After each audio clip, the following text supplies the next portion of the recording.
Bismillahirrahmanirrahim. Assalamualaikum warahmatullahi wabarakatuh. Innal hamdalillahi nahmaduhu wa nasta'inuhu wa nastaghfiruh wa na'udzu billahi min shururi anfusina wa sayyiati a'malina. Man yahdihillahu fala mudilla lahu wa man yudlilhu fala hadiyalah. Ashhadu an la ilaha illallah wahdahu la syarika lah wa ashhadu anna Muhammadan abduhu wa rasuluh. Qala Allah Ta'ala fi kitabihil karim, ya ayyuhalladzina amanu taqullaha haqqa tuqatih wa la tamutunna illa wa antum muslimun.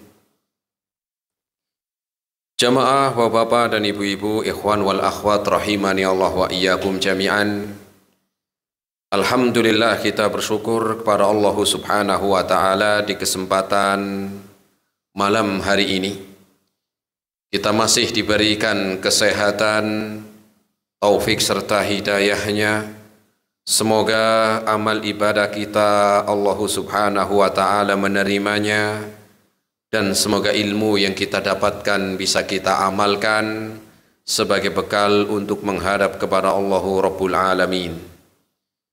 Kemudian salawat dan salam kita sampaikan kepada Nabiullah Nabi Muhammad sallallahu alaihi wasallam beserta keluarganya, para sahabatnya dan umatnya sampai hari kiamat nanti.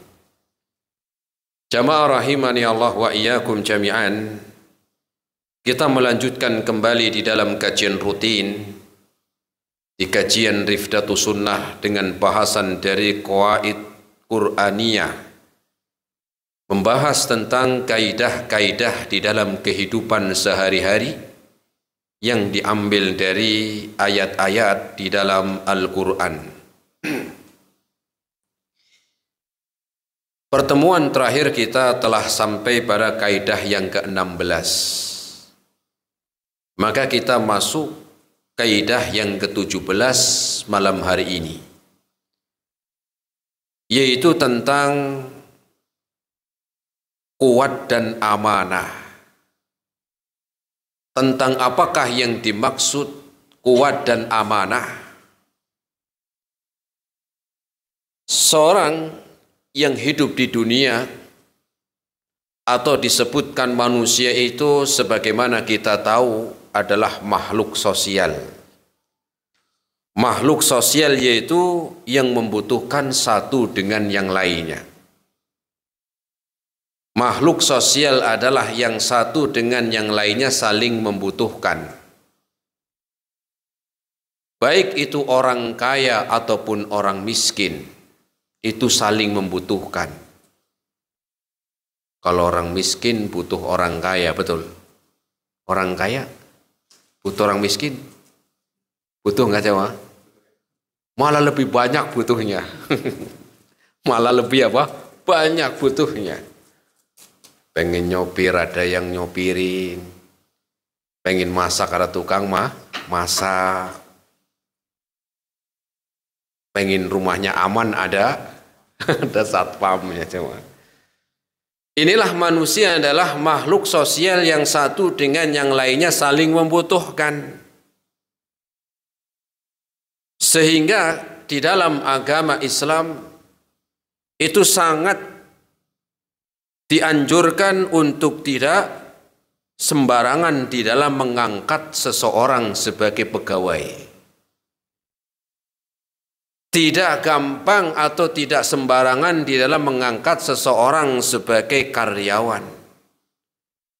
Ataupun di dalam Islam tidak gampang ataupun sembarangan memilih seseorang sebagai pemangku kekuasaan. Betapa banyak gara-gara salah milih karyawan, perusahaannya bangkrut. Ada? Betapa banyak gara-gara milih pekerja yang enggak teliti sehingga ya, usahanya apa? Gulung tikar. Ya, namanya tercemar. Mempengaruhi dalam apa? Dalam usahanya. Maka Islam sangat menganjurkan agar ya tidak mudah ataupun untuk hati-hati di dalam memilih seorang karyawan, pegawai ataupun yang memangku kekuasaan. Nah, di dalam kaidah yang ke-17 inilah Allah Subhanahu wa taala menyebutkan di dalam Al-Qur'an surat Al-Qasas ayat yang ke-26.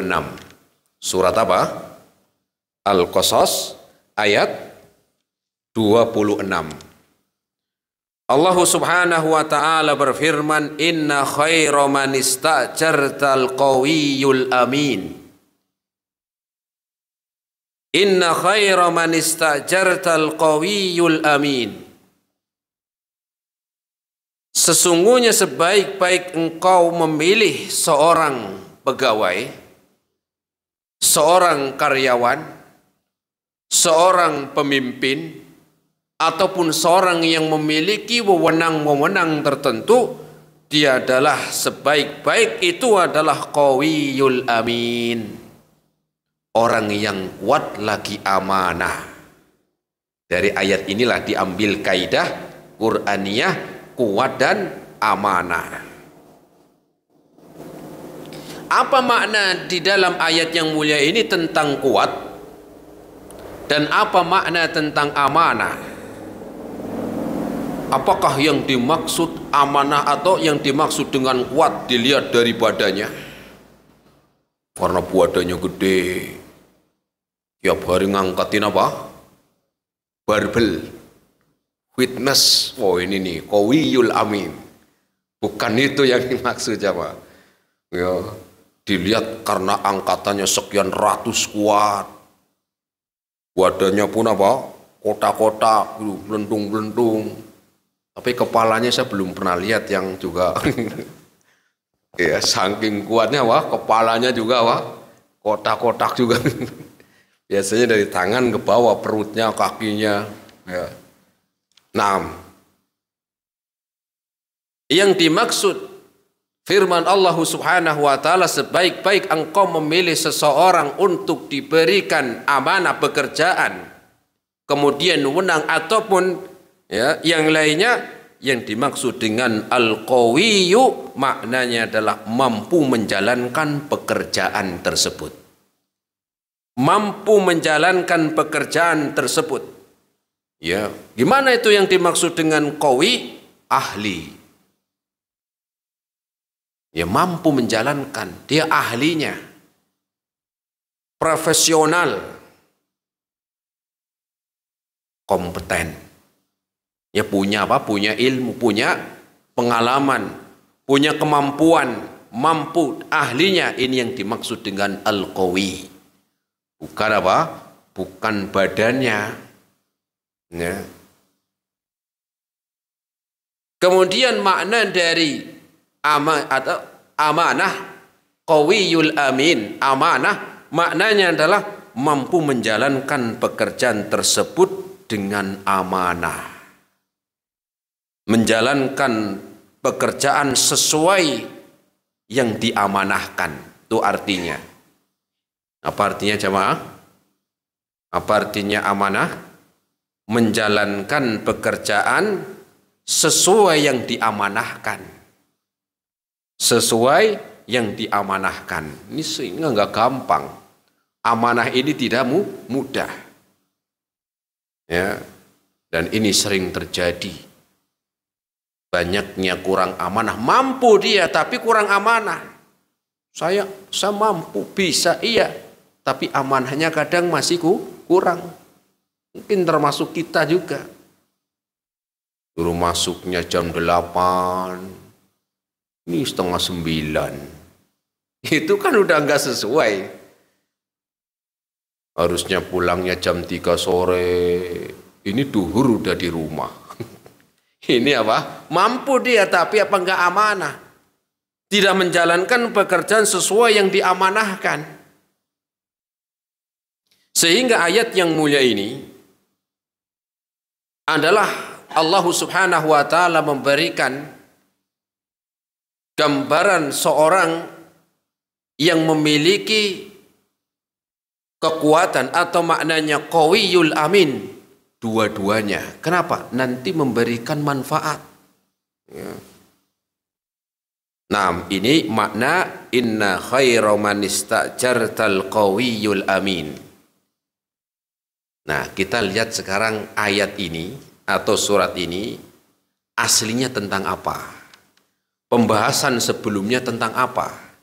Kalau nanti kita sudah lihat ayat sebelumnya, ceritanya tentang apa, sehingga keluar kaidah di dalam Al-Quran ini, baru kita lebih lebih mengetahui dan lebih yakin ternyata pembahasannya sesuai. Jadi kisah ini atau ayat yang mulia ini diambil dari kisahnya Nabi Musa alaihi salam. Perasaan dari kemarin seringnya kisahnya Nabi Musa ya. Karena memang para nabi ya banyak disebutkan di antara di Al-Quran itu banyak Nabi Musa. Ya, banyak Nabi Musa. Bahkan tentang Nabi Muhammad pun nggak banyak, lebih sedikit. Kisahnya tidak lebih banyak. Tetapi bukan berarti sedikit tentang kisah Nabi Muhammad itu sehingga dikatakan ya tidak lebih afdol atau tidak lebih baik dari Nabi Musa, karena Nabi Musa sering banyak disebutkan dalam Al-Quran, ini juga tidak. Karena ukurannya bukan banyak-banyakan. Kalau ukurannya banyak-banyakan, iblis juga banyak ceritanya jemaah. Betul.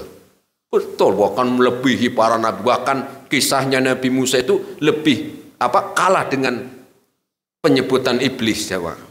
Sehingga ya tentang keutamaan bukan dilihat dari banyak penyebutannya. Begitu. Kalau ukurannya banyak-banyakan ya iblis banyak gitu. Nah, jadi ceritanya kalau kita membaca ayat-ayat sebelumnya ya, di mana kala itu Nabi Musa sudah dalam incarannya Firaun.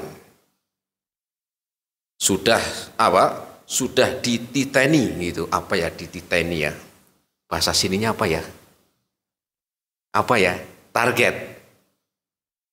Bahasa sininya apa? Sama dititeni. Ya intinya sudah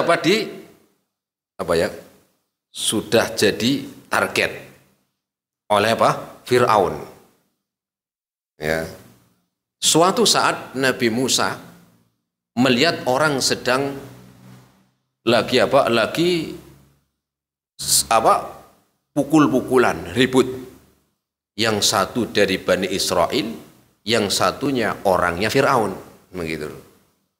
Yang satu orangnya Firaun, yang satunya dari Bani Israel. Nabi Musa itu melerai. Jangan ribut, dilerai. Tapi kisahnya di sana intinya Nabi Musa ketika melerai mungkin ya di sana tidak sengaja. Ya, sehingga Sehingga ketika melerai terjadilah keributan. Ya, nggak terima tuh orang yang Firaun. Dan entah diapain sama Nabi Musa, ya mati. Gitu. Disebutkan karena Nabi Musa orangnya kuat. Ini lagi melerai, mungkin bandel pukul mati mungkin begitu. Ya. Nah, dari situlah kesempatan Firaun yang memang sebelumnya sudah menargetkan Nabi Musa. Ya, kadang-kadang kayak orang tahu nih, ini orang nggak bener. Tetapi untuk mencari bukti-bukti yang lain itu kadang-kadang nanti dulu, ini belum kuat nanti. Tapi sudah dikasih garis, nanti lihat ini orang. Ya, sudah ditarget, suatu saat muncul kesempatan. Ya, inilah kesempatan, tarik, ya begitu. Dikejarlah Nabi Musa alaihi salam dan akhirnya ya Nabi Musa itu lari ke daerah Madian. Madian itu terletak di daerah Yordan perbatasan dengan Palestina. Saya juga belum pernah ke sana jemaah. Jadi ya seperti itu katanya para ulama begitu daerah Madian, lari ke sana. Nah ceritanya ketika sampai di sana, lari dari kejaran Firaun dan bala tentaranya, beristirahat, ya, beristirahat di suatu kampung, kemudian di bawah pohon, ya, yang dekat dengan ada sumur di situ. Ketika dekat dengan sumur, ya, Nabi Musa pun ya melihat kala itu ada orang-orang lagi ngantri, gitu loh, lagi ngantri, rame, laki-laki lagi mau ngambil air di sumur. Kemudian, ya, ini kisahnya disebutkan, kalau kita lihat ayat yang ke-23-nya saya bacakan, ya. Ini kan tadi surat Al-Qasas ayat yang ke-26. Dari ayat 23-nya saya bacakan. Walamma warada ma'a Madyana wajada alaihi ummatan minan nasi yasquna wa wajada min dunihim imra'ataini tadudan. Takala Nabi Musa sampai di Madian. Kemudian Nabi Musa mendapati banyaknya orang-orang yang lagi ngambil air di sumur. Rame. Ya, rebutan. Sedangkan ada di belakang para laki-laki itu ada dua perempuan yang lagi nunggu. Jadi pengen apa? Pengen ngambil air juga, tapi kan ya namanya perempuan. Ya, ini yang ngantri laki-laki rame rebutan, perempuan ngikut sih gimana? Ya, mereka nunggu, mereka malu. Ya, kalau sekarang malah nggak malu, perempuan udah ngusak kayak itu, tong ngusak aja. Ya. Kalau bahasa sananya usak itu ngikut dari situ. Ya. Kemudian setelah itu Nabi Musa pun ngelihat, ditanya, qala ma khatbukuma? Sedang apa engkau di sini berdua? Ya. Lagi ngapain kamu, perempuan berdua di sini mau ngapain? Qala la naski hatta yustira ri'a wa abuna syaikhun kabir.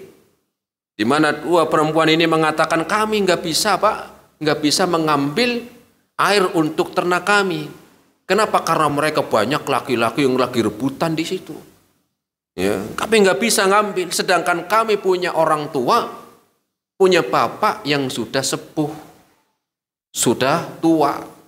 Ya, dan kami punya ya ternak. Sedangkan orang tua saya, bapak sudah sepuh, sudah tua, nggak bisa ngambil air begitu. Akhirnya Nabi Musa ayat yang ke-24-nya fasaqalahuma. Kemudian Nabi Musa, mana embernya? Oh, Nabi Musa kuat, minggir.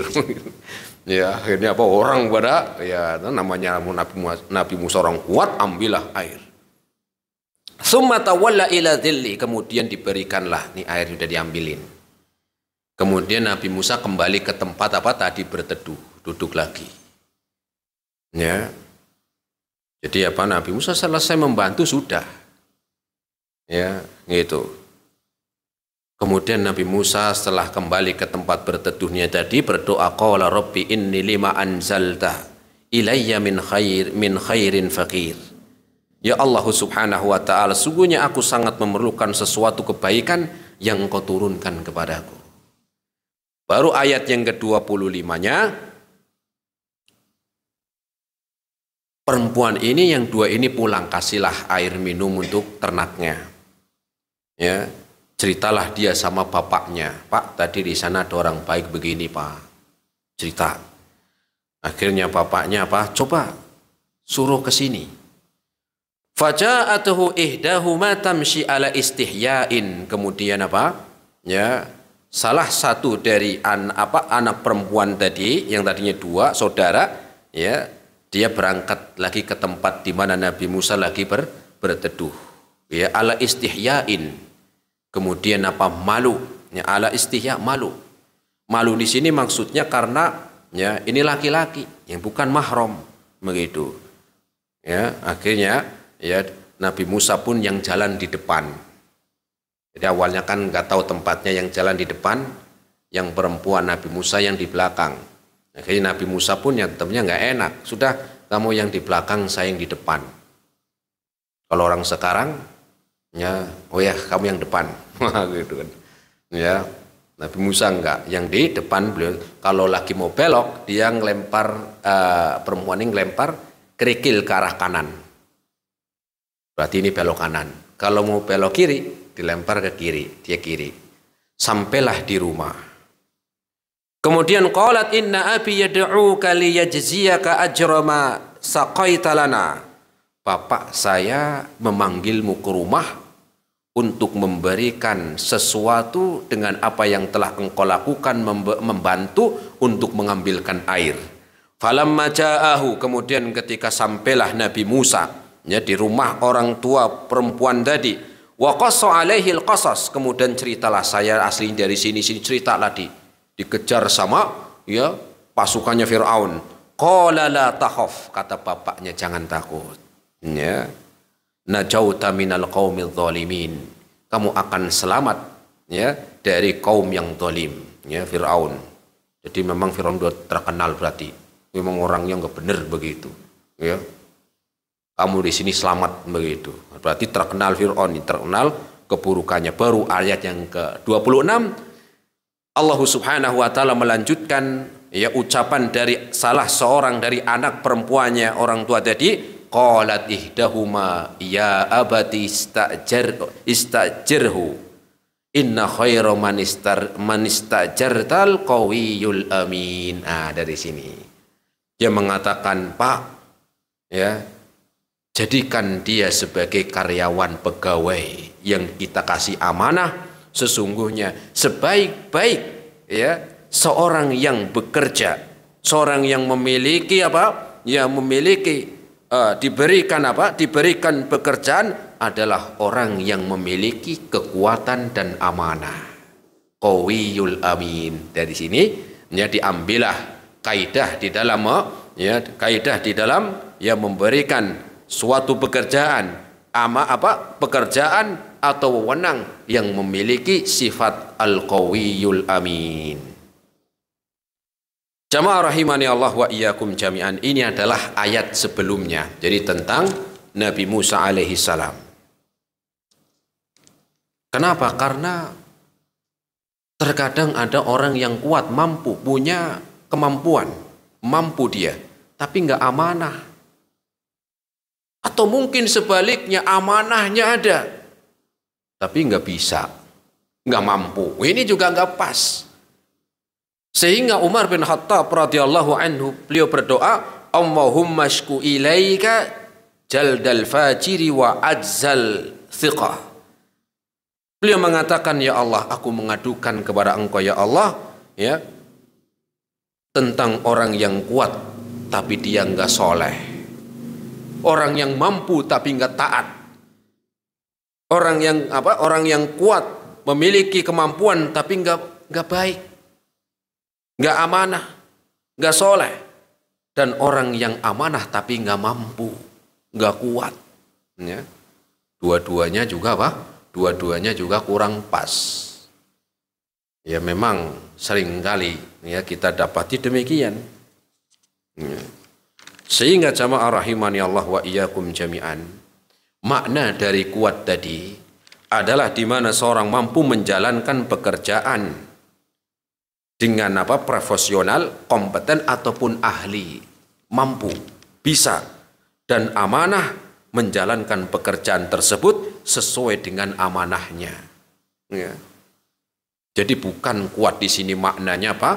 Kuat di sini maknanya dia ya tadi badannya doang, enggak, tergantung kerjaannya apa, kan begitu. Enggak semuanya itu berkaitan dengan badannya gede, enggak. Kuat ini maknanya tadi mampu, punya kemampuan di situ. Ya, tergantung pekerjaannya apa. Ya, kalau panglima ya enggak, itu pas badannya gede, ya kan pas. Enggak cuman badannya gede doang, pandai bela diri, kemudian juga pinter manahnya, berkudanya bisa, ya. Kemudian siasat perangnya dia mampu. Ya. Ini pas, mampu berarti dia panglima model begitu, sesuai. Berarti kuat apa? Kuat bagi panglima ya begitu. Bela dirinya bisa, berkudanya bisa, siasat perangnya hebat, itu panglima. Kalau hakim yang enggak harus yang badannya gede, pandai naik kuda ya enggak. Kemampuan hakim dalam apa? Pekerjaan hakim, ya dia tahu ilmu, pengetahuan, ilmu, paham dalil dari Al-Quran dan Sunnah, paham. Enggak cuma paham dalil dari Al-Quran dan Sunnah Nabi, mampu mengaplikasikan dalil-dalil di dalam kasus-kasus yang dia hadapi. Enggak sembarangan. Ya. Dan dia mampu untuk berjidal, berdialog. Ya. Di dalam kasus yang dia hadapi. Ya, orang hakim harus begitu, harus cerdas. Paham realitanya, paham tentang dalil, paham bagaimana dia mengaplikasikan dalil-dalil tersebut di dalam menghukumi suatu kasus dan mampu berdialog, mampu berjidal, berdebat. Itu hakim, nggak harus pinter mana begitu. Sesuaikan pekerjaannya, makna kuat itu. Kalau misalnya tukang kebun, kuatnya gimana? Ya yang minimal sehat, ya kan? Minimal sehat, rajin, ya kuat, ya pas. Nggak harus dia ahli dalam ilmu Al-Quran dan Sunnah, nggak harus. Kan sesuai kuat pekerjaannya, sesuai dengan pekerjaannya yang digeluti.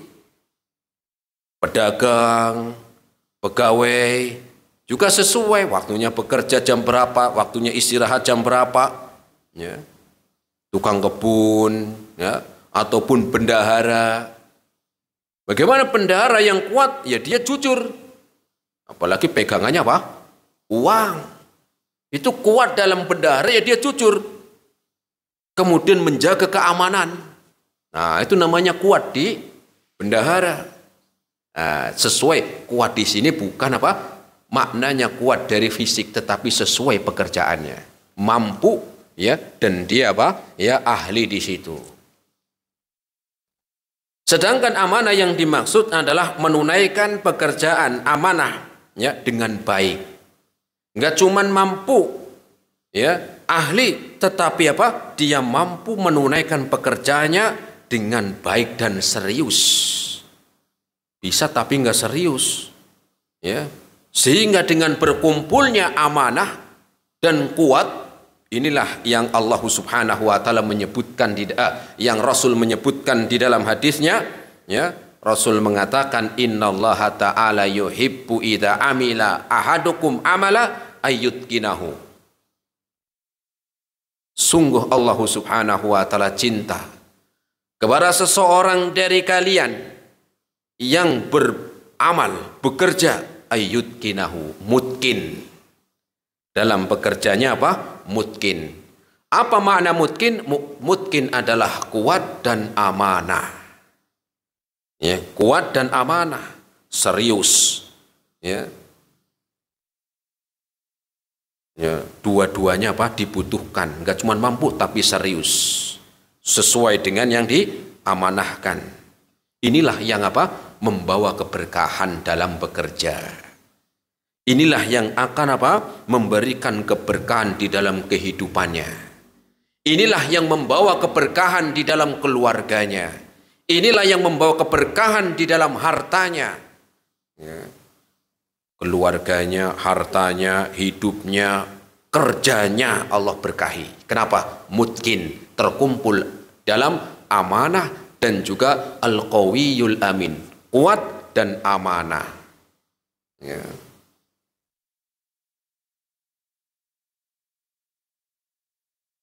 Dan ini juga disebutkan di dalam Al-Quran, dalam surat At-Takwir, ayat yang ke-20 sampai 21. Allah berfirman tentang malaikat Jibril alaihi salam, dzi quwwatin indatil arsy makin. Tentang malaikat Jibril adalah yang memiliki kekuatan. Memiliki kekuatan, mampu di sisi Allah Subhanahu wa taala, ya, yang memiliki arsy. Muta'in samma amin. Malaikat Jibril ditaati, ya, kemudian memiliki sifat amanah. Tuh lihat.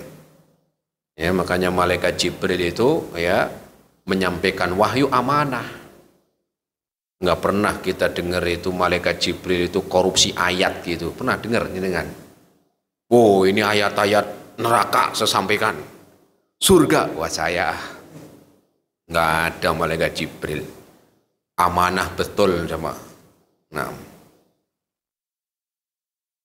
banyak orang yang kuat tapi nggak amanah. Ya. Orang pinter mampu tapi korupsi, lah itu dia. Kuat doang mampu tapi apa? Enggak amanah. Ya. Banyak orang berkualitas, tahu ilmunya, ahlinya, tapi khianat. Nah itu dia, enggak amanah. Ya. Pernah suatu ketika Imam Ahmad itu ditanya jamaah tentang memilih panglima perang, dan pilihannya itu cuma dua.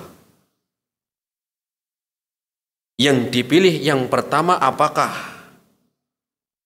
panglima ini punya kemampuan, tahu strategi perang, kuat, ya, tetapi orangnya kurang soleh, ya mungkin sholatnya males-malesan, ya kelihatan ya ibadahnya apa, ibadahnya ya enggak seperti orang yang kelihatan dia semangat, ini enggak biasa, atau mungkin malah kurang soleh, begitulah. Atau yang kedua, ibadahnya rajin, ya, ketaatannya rajin, solehnya rajin, tapi kurang punya kemampuan dan pengalaman menjadi seorang panglima. Itu ditanya Imam Ahmad. Itu kira-kira kalau jenengan yang ditanya yang di mana jamaah? Pilih yang mana? Yang pertama apa yang kedua jamaah? Pertama kuat, tapi nggak kurang soleh, bukan nggak ya kurang soleh. Ya kurang apa? Ketaatannya itu ya menengah lah begitu. Kalau yang kedua soleh, rajin sholatnya, rajin ibadahnya, tapi dia kurang mampu di dalam mengemban amanah jadi panglima, mungkin kurang pengalaman. Antum pilih yang mana kira-kira? Kalau antum yang ditanya itu loh. Pertama berarti apa tadi? Kurang soleh tapi punya pengalaman. Coba kita lihat jawabannya ya. Kata Imam Ahmad ini. Beliau mengatakan ketika ditanya hal tersebut, ammal fajirul qawiyyu faquwwatuhu lil ummati wa fujuruhu ala nafsi. Adapun panglima yang kuat, tadi kuat punya kemampuan, ya. Kemudian maka kuatnya itu untuk kaum muslimin. Kata Imam Ahmad. Adapun kekurang solehannya dia, kekurang taatannya dia kepada Allah, itu buat sendiri. Wa amma taqiyyu dha'ifu fataqwahu li nafsihi wa dha'fu 'alal ummati. Adapun kalau dia ketaatannya baik, ya, ketaatannya bagus, ya, maka ketaatannya dia, kesolehan dia buat sendiri. Wa dha'fu 'alal ummati, sedangkan dia kurang pengalamannya, dia menjadi seorang panglima, itu membahayakan kaum muslimin. Berarti benar iya benar juga antum ya. Iya, yang pertama itu jawabannya kata Imam Ahmad. Walaupun tetap ya yang paling utama ya cari ya yang amanah, yang kuat, qawiyul amin. Naam. Ya, makanya Rasul pun demikian. Pernah menunjuk Khalid bin Walid jadi panglima jamaah. Pasukannya Abu Bakar. Pasukannya Abu Bakar. Secara soleh ya para sahabat soleh semua ya. Tapi kan secara perorangan jelas Abu Bakar lebih utama, lebih soleh, lebih bertakwa dari Khalid bin Walid. Tetapi Rasul bukan melihatnya bukan kesolehannya aja, tapi yang pengalamannya. Yang hebat di dalam memimpin perang ya Khalid bin Walid. Perang Uhud mengalahkan dia. Panglimanya siapa? Khalid. Waktu masih jadi orang musyrikin. Kala itu umur 17 tahun jadi panglima perang. Khalid. Membawa 200 pasukan penunggang kuda. Ya, ketika masuk Islam sama Rasul masih dipakai dia. Masuk Islam, ini dulu sebelum masuk Islam dia hebat. Sama Rasul juga ditunjuk sebagai panglima jamaah. Ya. Pasukannya apa? Pasukannya orang-orang yang lebih soleh. Nah, ini Rasul menempatkan sesuai dengan apa tempatnya. Ya. Maka orang yang amanah hasilnya Allah Subhanahu wa ta'ala memberikan kebaikan. Orang yang amanah kalau mampu banyak, tapi yang amanah ini kan yang nggak mudah itu loh. Yang mampu, yang punya keahlian di situ banyak, tetapi yang amanah ini yang nggak mudah. Sehingga seseorang ketika amanah, maka hasilnya ya akan menjadikan Allah Subhanahu wa taala, akan menjadikan keberkahan di dalam kehidupan, keluarga, harta, ya, kemudian dalam pekerjaannya. Dan sebaliknya ketika seorang walaupun mampu, kuat, bisa, tetapi nggak amanah, maka apa? Maka sebaliknya akan mendatangkan ya kebinasaan, nggak berkah. Ya, baik itu nggak berkah kerjanya, nggak berkah hasilnya, nggak berkah untuk keluarganya, dan nggak berkah juga di dalam pekerjaannya. Entah itu orang nggak amanah. Ya. Makanya Rasul bersabda, "Idza duyi'atil amanatu fantadiris sa'ata." Apabila telah disia-siakan amanah, maka tunggu kehancuran. Udah kalau nggak amanah, tunggu kehancurannya. Mampu dia, tapi nggak amanah, tunggu kehancurannya. Ya. Para sahabat bertanya, "Ya Rasulullah, kaifa idha'atuha?" Bagaimana ya Rasul menyia-nyiakan amanah? Rasul mengatakan, "Idza usnidal amru ila ghairi ahlihi fantadiri sa'ah." Yaitu ketika seorang sudah menyerahkan suatu pekerjaan, suatu kepemimpinan, suatu apa? Suatu wewenang kepada yang bukan ahlinya, maka tunggu kehancurannya. Loh. Jadi nggak gampang, jamaah. Kalau sudah diberikan amanah kepada yang bukan ahlinya, tunggu aja. Ngeri ya, jamaah. Rasul bersabda, beri hadis riwayat Imam Bukhari, tinggal nunggu kehancuran. Ya, kalau pekerjaan akan ya begitu. Umar bin Abdul Aziz dikisahkan seorang khalifah, seorang pimpinan muslim yang terkenal sangat jujur, yang terkenal sangat amanah di dalam menjalankan tugas sebagai khalifah, sebagai pemimpin. Ya. Dikisahkan sebelum meninggal, sebelum wafat, keluarganya miskin, jamaah. Keluarganya dalam keadaan hidup miskin. Anak-anaknya kecil-kecil, anak-anaknya. Seorang pemimpin loh, khalifah loh. Ketika mau wafat, ya sampai banyak orang yang melihat kasihan kepada keluarganya. Itu pemimpin yang sangat jujur, jamaah. Ya. Kemudian beliau terkenal dengan amanahnya. Sampai hidupnya seperti itu. Enggak sembarangan. Pernah suatu ketika Umar bin Abdul Aziz suatu ketika apa? Ya, sedang ya lagi nulis. Kan dulu pakainya lampu yang ada apinya. Anaknya datang. "Pak, mau nanya bentar, Pak." Nah itu. Tanyanya tentang urusan apa? Urusan negara atau tentang pribadi? Urusan pribadi, Pak. Sebentar. Lampunya dimatiin dulu ya, Mak. Masuk, silakan masuk. Loh Pak, kok gelap Pak? Loh kamu kan tadi nanyanya urusan pribadi. Ini lampu itu yang bayar rakyat ini, begitu. Lampu ini yang beli minyaknya itu rakyat. Kamu kan nanya tentang urusan pribadi. Ya saya matiin. Tuh anaknya coba. Cuman lampu. Cuman apa lampu, bayangkan orang hari ini. Ya, padahal kelihatan mobilnya platnya merah. Buat apa? Wah itu dia. Ya, melampu. Maka ketika meninggal dunia, beliau hanya meninggalkan warisan untuk keluarganya, anak-anak yang masih kecil-kecil, bahkan banyak orang yang kasihan. Beliau meninggalkan cuma 20 dirham. 20 dirham, satu dirhamnya itu kalau dikurskan itu kurang lebih 90.000. Satu dirham. Berarti 90.000 kali 20. Berapa jamaah? 90.000 kali 20.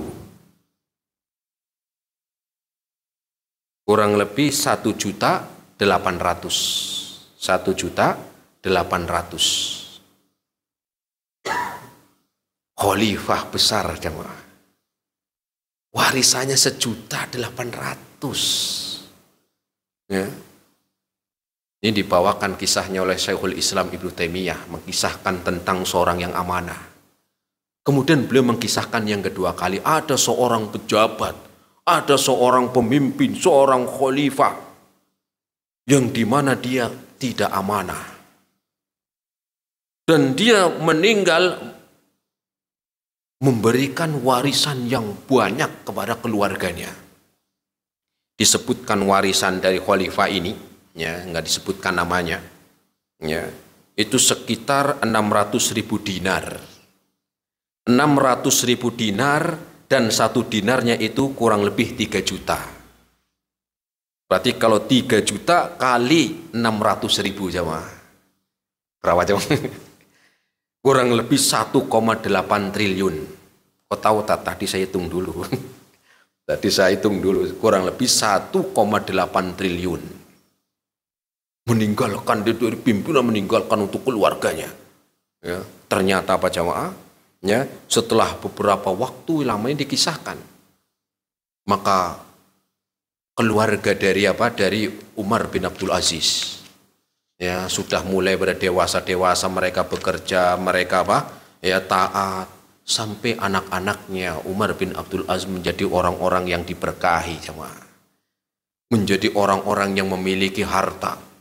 Pernah suatu ketika salah satu anaknya Umar bin Abdul Aziz ketika ada untuk berangkat untuk menginfakkan hartanya dalam medan jihad, beliau menginfakkan hartanya, ya, dengan membeli 100 ekor kuda. 100 ekor kuda anaknya Umar bin Abdul Aziz. Padahal waktu meninggal cuman berapa tadi warisannya? 1.800.000, itu pun disebutkan anaknya kecil-kecil belasan. Anaknya belasan. Tetapi karena amanahnya, keberkahan, Allah berikan keberkahan dalam keluarganya. Sampai dewasa anak-anaknya orang-orang soleh, anak-anaknya orang-orang taat.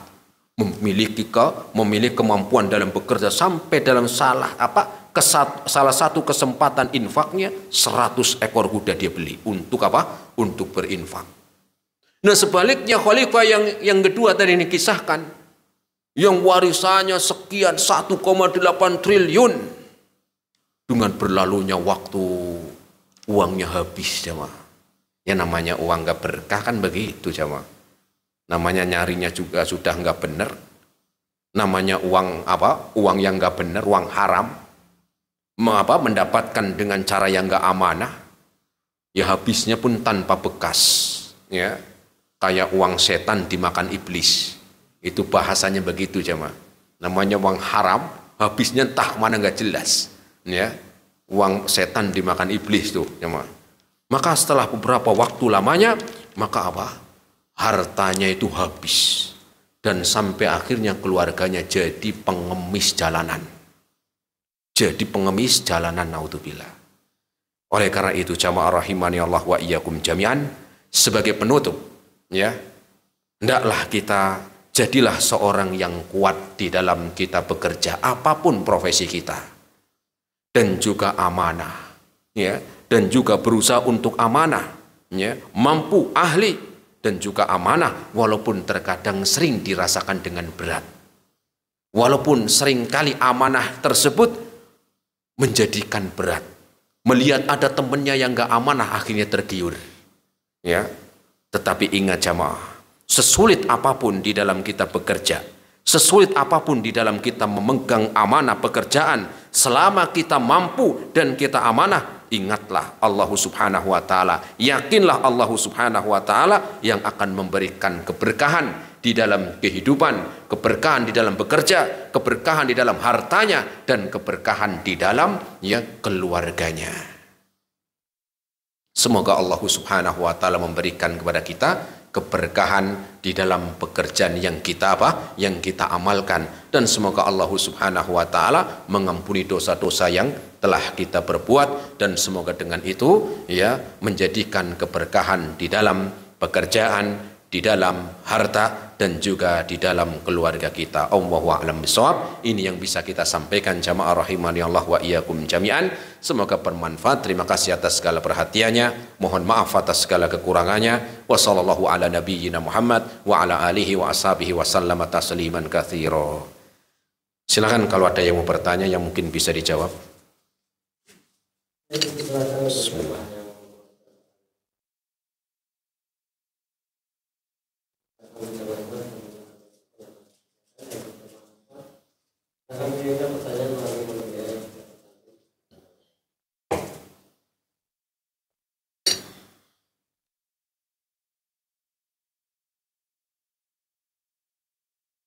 Ada pertanyaan, Ikhwah?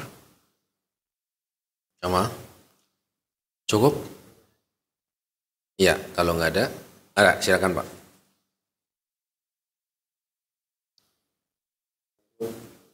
Waalaikumsalam warahmatullahi wabarakatuh.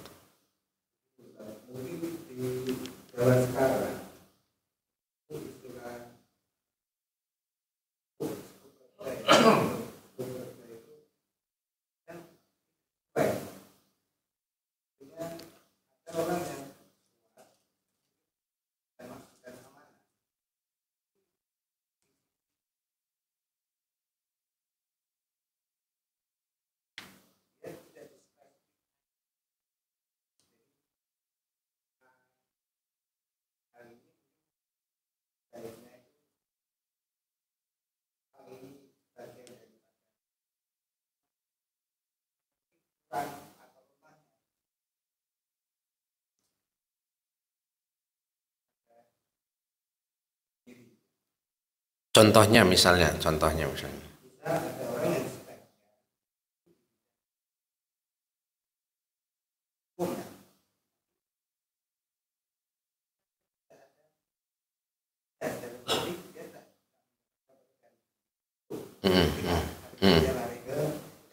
Iya.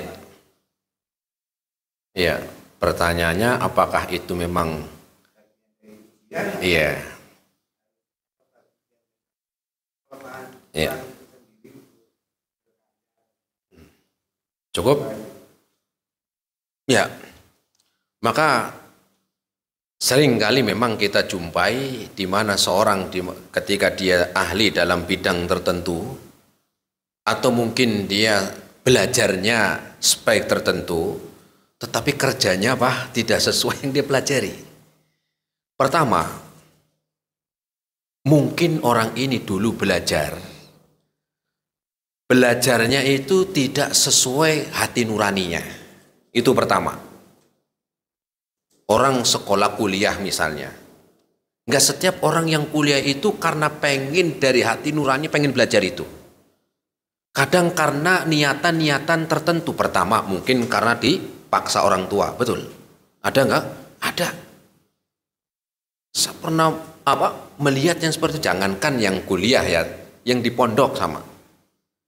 Ya, orang tuanya pengen jadi ustadz nih anak, dipaksa masuk pondok.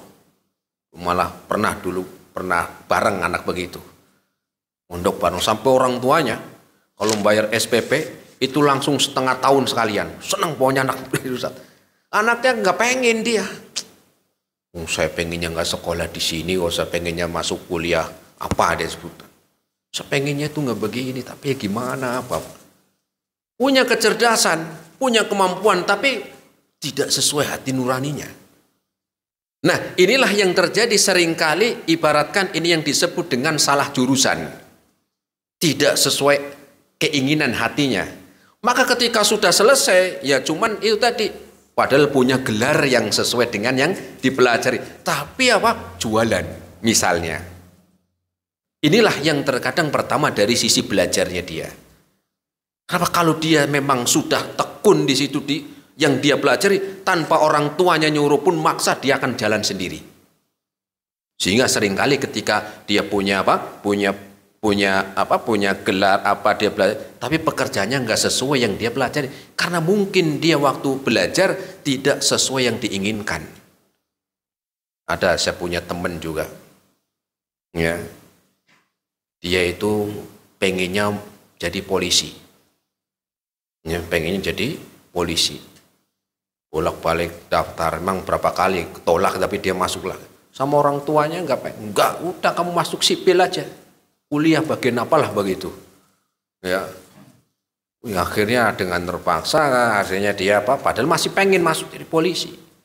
Kemudian dia pun masuklah kuliah yang aslinya dia cerita Ya saya sebenarnya masuk sini bukan keingin, tapi gimana ya orang tua.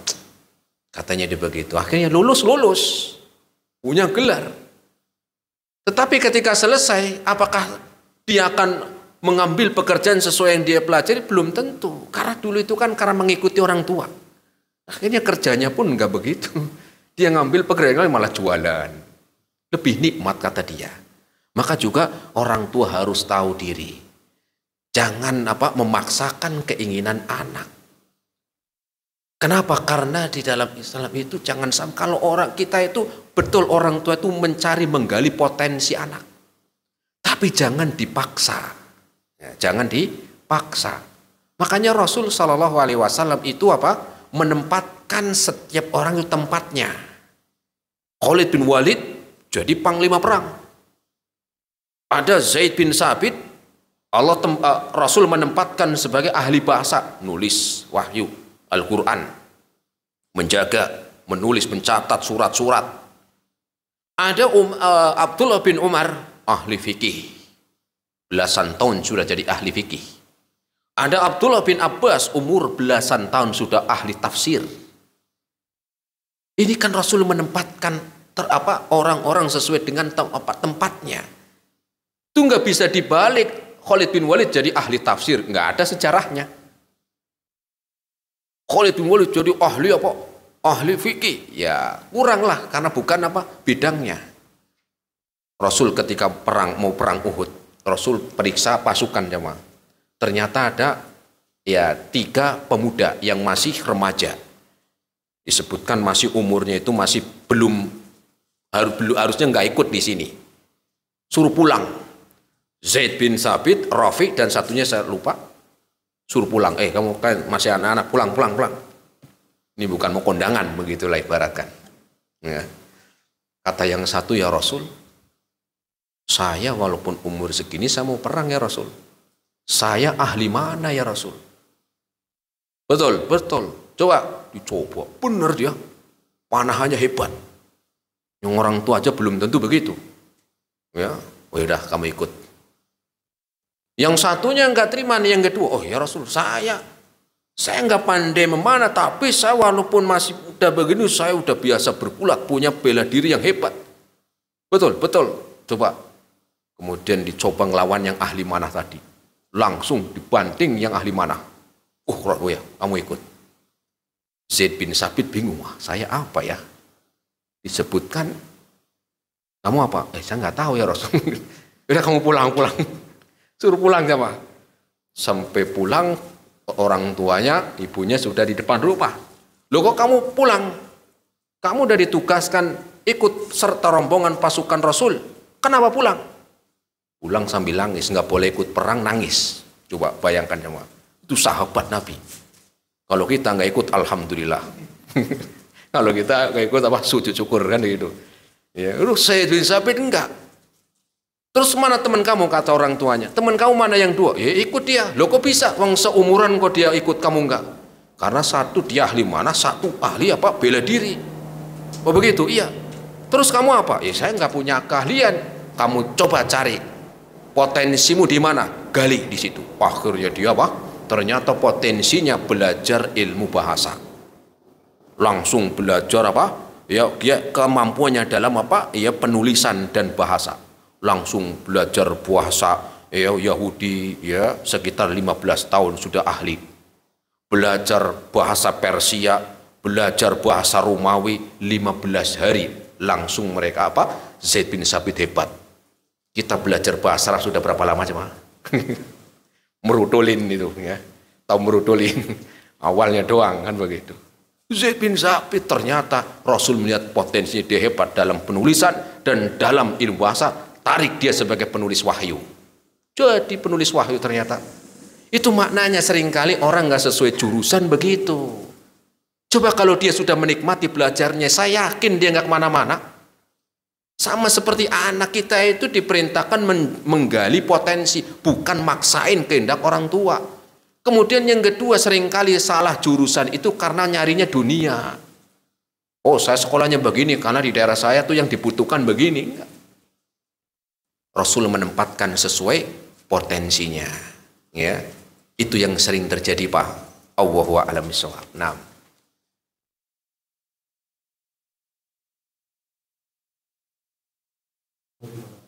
Waalaikumsalam.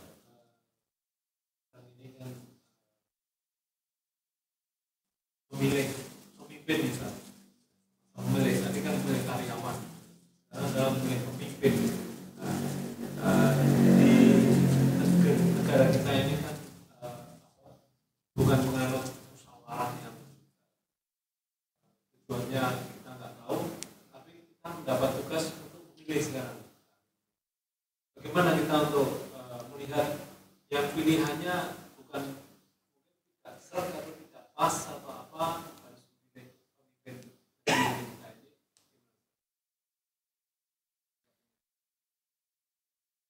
Nah, pertama,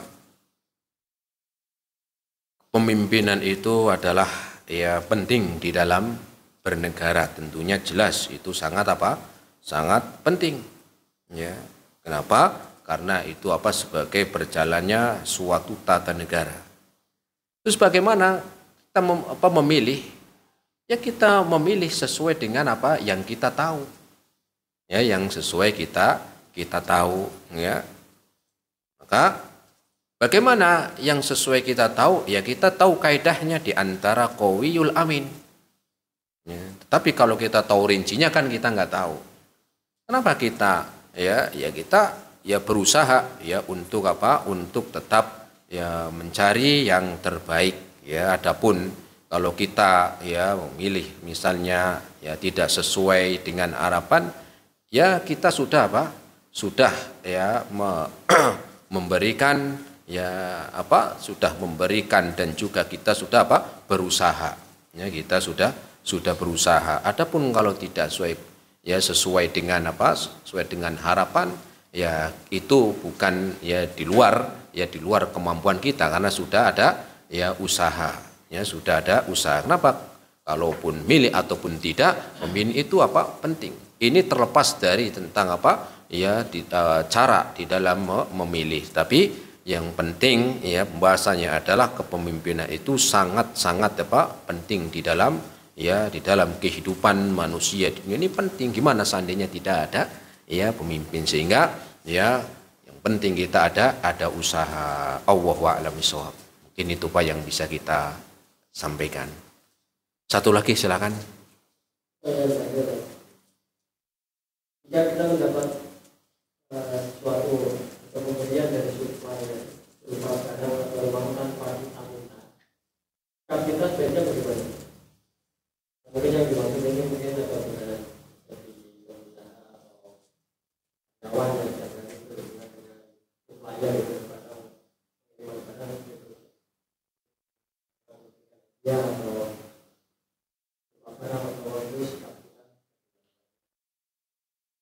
ya kita tanya ini uang apa?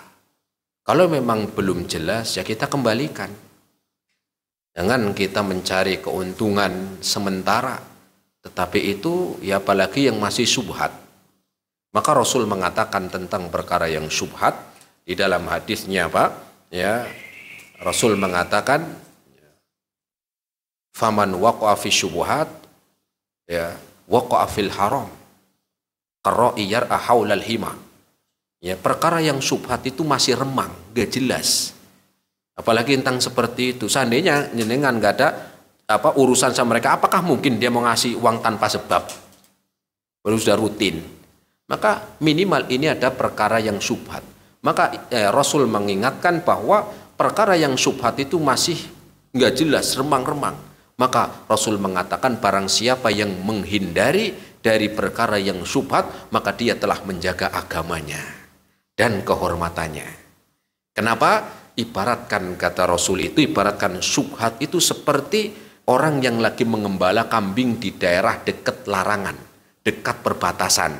Misalnya ini kambing di sawah, ini yang di sini rumput-rumput bebas. Nah sebelahnya itu ada batas. Di situ rumputnya ada kangkung, ada bukan rumputnya, ada sayur kangkung, ada bayi, macam-macam. Tapi ngembala kambingnya dekat-dekat situ tadi. Dekat-dekat yang yang nggak boleh. Kenapa? Ada wilayah yang larangan. Ya namanya kambing itu kan nggak bisa baca. Nggak mungkin, dilarang masuk kan nggak mungkin. Tapi karena dia mengembalakan dekat-dekat daerah larangan yang itu ditanam sama orang, lama-lama namanya kambing yang ngikut ke situ. Itulah maknanya Rasul karro'iyar'a, seperti seorang yang mengembala kambing di daerah perbatasan. Itulah makna syubhat. Maka Rasul mengatakan faman waqa fi syubhat waqa fil haram. Kenapa? Ketika dia ini kan tapi dia ngasihnya ikhlas, tapi berarti masih syubhat.